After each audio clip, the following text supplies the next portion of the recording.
কখন কিয়ামত হবে? বিষ্ণু বললেন ইদা দুইয়াতিল আমানা, যখন আমানতের খেয়ানত হবে তখন কিয়ামত হবে। সাহাবীর আবার প্রশ্ন তুললেন কাইফা ইদাআতুহা ইয়া রাসূলুল্লাহ, হে নবী আমানতের খেয়ানত কেমন করে হবে?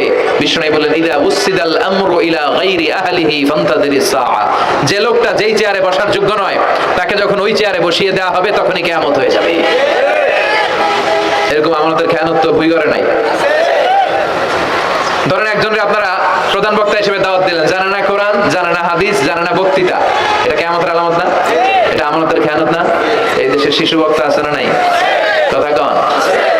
এদিকে আর কি মানুষ হয়েছে, শিশু বক্তা হইলে 3 গুণ হবে, বিল্ডিং টিল্ডিং ভাঙ্গা, প্যান্ডেল খুললা অবস্থা সারা, এত মানুষ। ও যে কি বলে ও নিজেও জানে না, কি যে জানে না ওইটাই জানে না।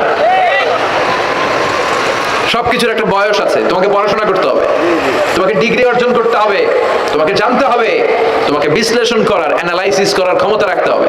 ছোট বাচ্চা যদি মুরব্বির মতো